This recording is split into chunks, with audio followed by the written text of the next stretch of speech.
एक माळ या मंत्राचा मी जप करणार आहे. कार्तवीर्या जनु नाम राजा बाहु सहस्रवान्तस्य संस्मरणादेव हत नष्टच्च लभते. कार्तवीर्या जनु नाम राजा बाहु सहस्रवान्तस्य संस्मरणादेव हत नष्टच्च लभते. कार्तवीर्या जनु नाम राजा बाहु सहस्रवान्तस्य संस्मरणादेव हत नष्टच्च लभते. आणि हा व्हिडिओ आदल्या दिवशी दुकानातला आहे. हे एक ब्लाऊज अर्जंट होतं कारण आमच्या इथं लक्ष्मीची यात्रा होती, तर यात्रेला ते ब्लाऊज द्यायचं होतं. आणि अशी फुग्याची बाई कशी दिसते हे मी बघत आहे, तर छान वाटत आहे. पण मी सुद्धा अशी एक शिवणार आहे. राहून दे चला काम. हां राहून दे.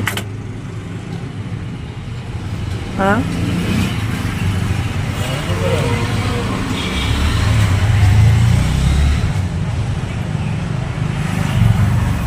छान आहे ना ब्लाऊज. आहे कॉटन आहे का? मग काय आणि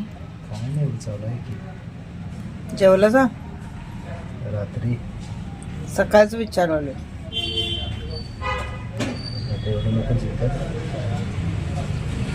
वाढलं नाही हां का?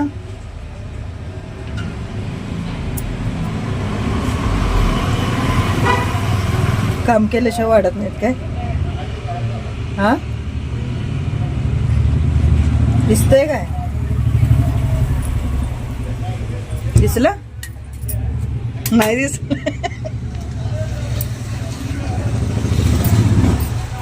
चष्मा आहे की घाला तिथं.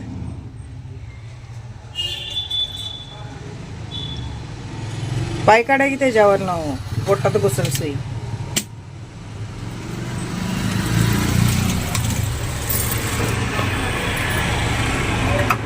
शिलाईबद्दल माहिती द्या की जरा. काय द्यायची? शिलाई काम करणाऱ्या महिलांसाठी काय तर टिप्स द्यावं. आधीपेक्षा शिलाई काम सोपं झालंय ना आता. मशिनरी चांगल्या आल्यात आणि यूट्यूबमुळं सगळं मिळते बघायला. हो त्यामुळे कोण पण शिवू शकते, फक्त आवड पाहिजे. शिलाई कामात मेन पॉईंट काय? आवड. आवड नसली की होत नाही. त्यात किचकट काम असते, फाडाफाडी जोडाजोडी. हे नाही फाडायचं जोडायचं. तुम्हाला कशी काय आवड झाली? दुसरं का करू वाटलं नाही? हां खरं तेच का आवडायला लागलं? कुणाचं बघितलेलं असं?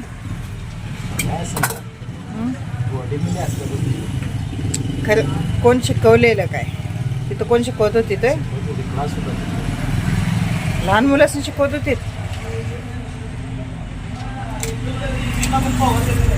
पहिला काय शिवला सा?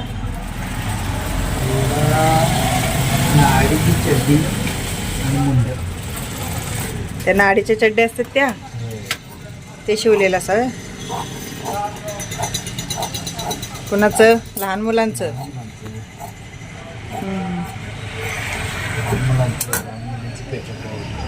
पेटीकोट. होय आधी पेटीकोटले घालायचे.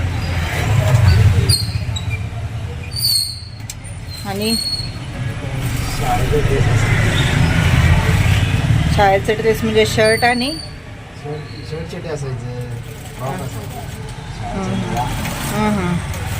होय आधी निळा ब्रँडच होता. ते निळच, दुसरं हेच नसायचे. सगळ्यांची निळे असायची. निळं पांढरं असायचं हे नाही.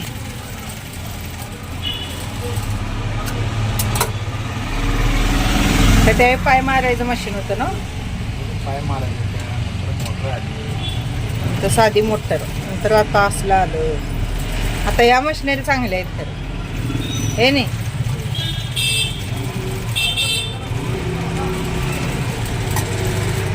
कारण बायकासनी पण बरं झालं आता घर बसल्या सगळं शिकायला मोबाईलमुळं. आधी कसं क्लासला जायला लागत होतं, आता क्लासला जायला लागत नाही. सोप्यात सोपं कटिंग सुद्धा येते ना आता.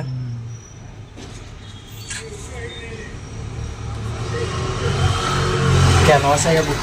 काय करू मी, जाऊ काय थांबू? चल सोडले तुला, मी 2 पूर्ण करतोय मी. हा, कारण तुम्हाला यायला अर्धा तास लागणार, मग अर्धा तास बसून मी काय करू? किती वेळ लागणार अजून? मला अजून तास पाहिजे याला अजून सगळं आवरायला. चल तुला सोडलं तर येतं घरात. आमचा नवरा असलाय बघा, दुकानात काम असलंय की दुकानात घेऊन येतात. थांब की मग, तूच गडबड करायलास. मग घरातले बी थांबते. मग सगळंच कसं पाहिजे तुला? आमचं असं असते बघा, इथलं बी करायचं तिथलं बी करायचं. चल चल फिरायला चल चल फिरायला जायचं काय? मोरे मामी चालल्यावर ते ब्लाऊज तयार केला आणि त्यानंतर कॉटनचं हे एक ब्लाऊज तयार केलं, कारण हे सुद्धा ते यात्रेचंच ब्लाऊज होतं. अशा कॉटनच्या साड्यासुद्धा खूप छान वाटतात आणि रिच वाटतात. आता कॉटनच्या साड्यांचा सुद्धा असा ट्रेंड आलेला आहे बघा, भरपूर अशा कॉटनच्या साड्या छान आलेल्या आहेत. शुभ सायंकाळचे वाजले असतील 7 वाजले असतील. दिवा अगरबत्ती वगैरे झालेले आहे. आणि आज काय म्हणतात ना, सकाळपासून कशात लक्ष लागेना, कारण की आमचे जे शॉर्ट व्हिडिओ तुम्ही बघितला असशीला परवा केलेले, तर तो फोन ज्यानं शूट केलेला भाच्यानं, तर तो फोन आज काल चोरीला गेलेला आहे. आयफोन होता त्याचा आणि हप्त्यावर घेतलेला होता. अजून 1 वर्षभर हप्ते सुद्धा फेडायचे आहेत. म्हणजे माणसाची बुद्धी किती नालायक आहे. एका ठिकाणी काम करतात आणि विश्वासाने त्यानं ठेवलेला फोन, आणि गाडी भरायचं काहीतरी काम होतं, ते गाडी भरायचं काम तो करत होता. तेवढ्यात कोणीतरी तो फोन उचलणारा किती नालायक माणूस असेल, कारण की हप्त्यानं घेतलेला होता त्या पोरग्याने फोन. म्हटल्यावर कसं असतं, आपण पण तसंच आहे की आपण फोन घेताना, आता एखादी वस्तू घेताना किती आशेनं माणूस घेतलेला असतं, आणि त्याला जरा एडिटिंगची आवड आहे, त्यामुळे त्यानं चांगला फोन घेतलेला. मी फोन घेतल्यावर पण मला म्हणत होता, तू आत्ते तुझं चॅनल आहे तर तू हा फोन का घेतलायस आणि आयफोन घेशील का नाही असं म्हणत होता. मी म्हटलं नाही बाबा. आणि म्हणजे कसं आहे, आपलं अंतरून बघून पाय पसरलेलं बरं असतं. आणि अजून आपल्याला त्यातनं म्हणजे इन्कम पण नाही, काय पण नाही, तर आहे हा फोन बरा आहे. मला मान्य आहे आयफोनवर म्हणजे हे क्वालिटी चांगली आहे, परत कॅमेराची क्वालिटी चांगली आहे, पिक्चर वगैरे चांगले शूट होतात, सगळं बरोबर आहे. पण आपल्याला पण त्यातनं म्हणजे कसं आहे, काहीतरी बाबा पैसे 4 मिळत असले तर त्यात मग गुंतवलेलं चालतं. पण आता मिळत नाहीत अजून म्हटल्यावर नाही काय केलेलं बरं असं मला वाटलं. पण मुलांचं कसं असतं बघा, आता तो सगळं म्हणजे मंडळांचे जे व्हिडिओ असतात, परत कोणी गाडी वगैरे नवीन घेतली त्यांचे व्हिडिओ वगैरे शूट करून एडिट करून देत होतो. त्यामुळे त्यानं चांगला घेतलेला फोन. पण घेणारा किती नालायक माणूस असेल. आणि मला तर असं म्हणजे 3 काय 4 जणच आहेत त्या कंपनीत कामाला, आणि आता 3-4शिवाय कोण घेणार आहे. तो सांगायला आलेला, गाडी भरताना मी खिडकीत असं ठेवलेलं आणि मी गाडी भरत होतो, माझ्या काय एवढं लक्षात आलं नाही की कोण फोन उचलेल, कारण त्याच्या स्क्रीनला वगैरे काय म्हणजे लागू नये किंवा कुठलं पडला काय झालं तर हे होऊ नये म्हणून त्यानं तिथं ठेवलेला फोन. तर तेवढ्यात तो कोण उचललेला आहे. पण कुणाचीही वस्तू आपण जर 1 रुपया कुणाचा जर घेतला तर त्याच्या 10 पटीने आपलं जात असतं, लक्षात ठेवा. कारण त्या माणसाच्या तेवढ्या आशा, आणि किती वाईट, 10 रुपये जरी पडलं तर किती वाईट वाटतं माणसाला. आणि तो फोन जवळ त्याचा 60,000चा काहीतरी फोन होता, आणि ते पोरगा अजून वर्षभर, आता फोन पण नाही आणि वर्षभर त्यानं हप्ते हे फेडलं पाहिजे.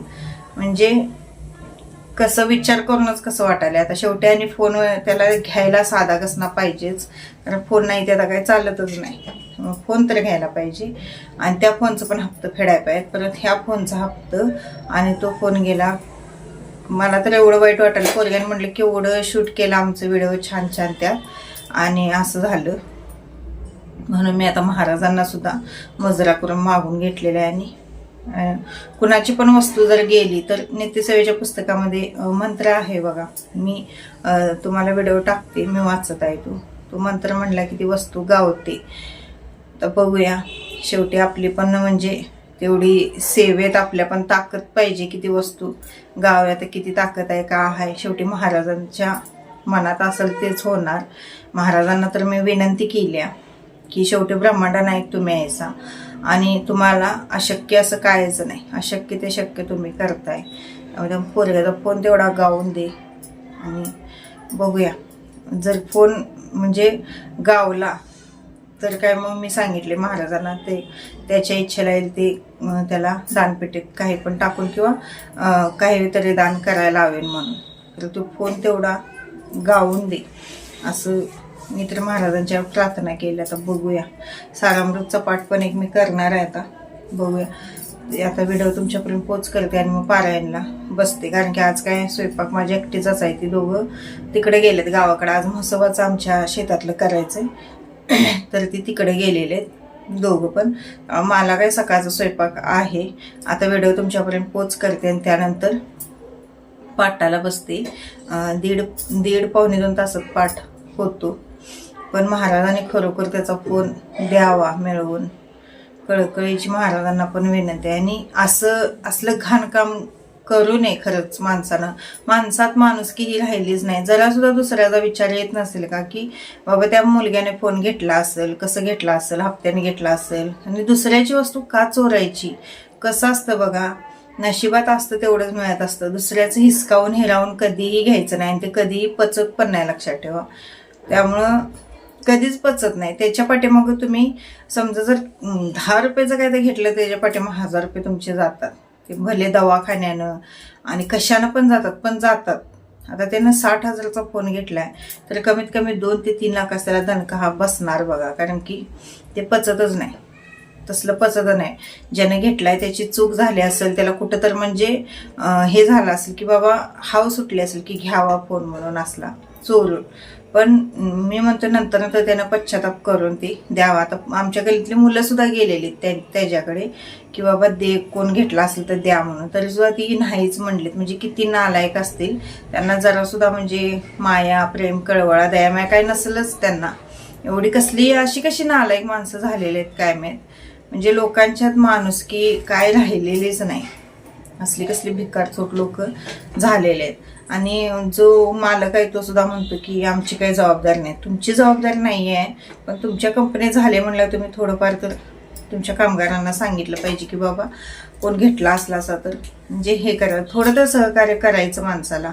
कारण अशा वेळी माणूस आधीच टेन्शनमध्ये असतं आणि त्यात आणि तुम्ही जर अशी उडवाउडवीची उत्तरं दिली तर अवघडच होतं. लोकांना कुणाचं काही पडलेच नाही. फक्त आपलंच बघतात. दुसऱ्याचं काय का होईना तिकडं. आपल्याला मिळालं, आपलं हे झालं तर बास असं लोकांचं झालेलं आहे. लोकांची मानसिकताच बेकार झाली. पण वस्तू गेलेली असली किंवा व्यक्ती जरी हरवलेली असली तर नित्यसेवेच्या पुस्तकामध्ये सगळे मंत्रस्तोत्र दिलेले आहेत बघा. लगेच खरं आपण जोपर्यंत ती वस्तू गावत नाही तोपर्यंत आपण ते मंत्र म्हणायचेच. आता मी 1 माळ केली आणि आता बघूया उद्याला पण 1 माळ करायची. जोपर्यंत गावत नाही तोपर्यंत 1 माळ करायची. म्हणजे प्रयत्नांती परमेश्वर. शेवटी प्रयत्न तर करत राहायचं. त्याच्या पाठीमागं आपले शेवटी कर्म सुद्धा आपले तेवढे म्हणजे चांगले पाहिजेत आणि आपल्या कर्माची ताकद पण त्याच्या पाठीमागे तेवढे पाहिजे. गुरुबल आपलं चांगलं पाहिजे. त्याच्यासाठीच आपण खरं म्हणजे गुरूंची सेवा ही जास्त करायची असते. कारण गुरुबल आपलं पाठणं जर चांगलं असलं तर असं काही झालं तरी पण म्हणजे लगेच ते हे होतं बघा, त्यातनं मार्ग निघतो.